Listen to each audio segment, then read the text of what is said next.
Welcome to the Night Radio and Television Station. Here comes the news today. May 3rd, 2022, the 136th anniversary of the International Labor Day, the festival of the working class and the working people. International Labor Day on May 1st is a meaningful event around the world, affirming, protecting, and honoring the legitimate interests of the workers, promoting solidarity to fight for the fairness and the justice. In Vietnam on May 3rd, 1946, President Ho Chi Minh signed a decree declaring that May 1st is one of the major international days and workers nationwide will be entitled for one day off with full salary. For the first time in the history of our country, May 3rd International Labor Day is solemnly celebrated in Hanoi. Under the leadership of the party, the working class, the toiling people, and the entire Vietnamese national united to bring to resistance wars against the French colonialists and the U.S. imperialists to complete victory in 1975, build the countries in the direction of the socialism. In the first quarter of this year, exports of the main commodity groups, which are vegetable and fruits, dropped sharply, while seafoods grew spectacularly. In the second quarter, opportunities continue to open up for these two products, in which vegetables and fruits are expected to accelerate again. More than $667 million in the total export value of the vegetables and fruits in the first quarter of this year.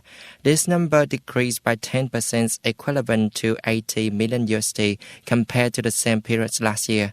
Businesses says that this decrease is not surprising, as major ports in the world are often congested with goods due to the pandemic. Offsetting the decline in the fruits and vegetable industry, seafood grew spectacularly in the third quarter. The strong breakthrough of shrimp and pangasius has made the industry a bright spot in the picture of the agriculture exports at the beginning of the year, with a value of $2.5 billion, up nearly 50% over the same period last year. In the second quarter, agriculture is expected to continue to have challenges and opportunities. In particular, this is the time to concentrate the largest fruit production of the year. Therefore, in addition to the opportunity to promote export growth, the pressure of the consumption will be also great. According to the General Statistics Office, international visitors to Vietnam in April 2022 reached over 101,000 arrivals, 2.4 times higher than the previous month and 5.2 times higher than the same period last year. In the 4 months of 2022, international visitors to our country reached nearly 192,000 arrivals, an increase of 180% over the same period last year, in which visitors coming by air accounted for 88% of the international visitors to Vietnam, nearly 4 times higher than the same period last year.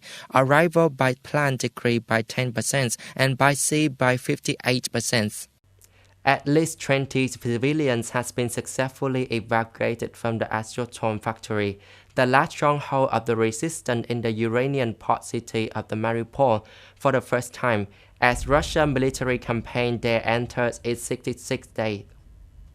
This group of people left the Azotone steel plant thanks to the ceasefire between the Russian and Ukrainian forces in Mariupol, when the ceasefire times was agreed on the 6 a.m. on April 30th. According to the Russia TASS news agency, the group of the civilians removed from the Azotone included 25 people, including 6 children under age of 14.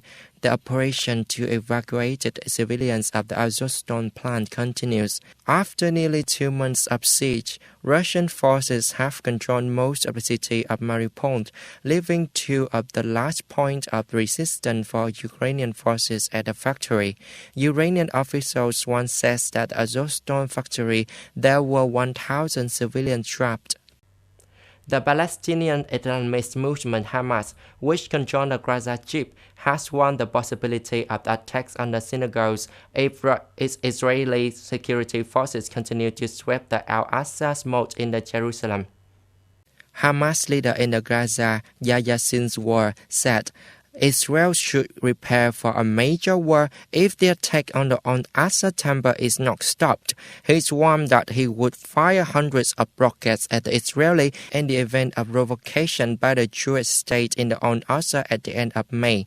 The anniversary of the Israel's capture of East Jerusalem during the Six-Day War in 1967. Over the past 2 weeks, Israeli police has continued to clash with the Palestinian protesters at the Al-Aqsa Mosque area, which Jews call the Temple Mount. Israeli police sprayed tear gas inside the mosque, prompting a wave in the criticism in the Muslim world. This is the end of our news today. Thanks for watching. Have a good time. Goodbye.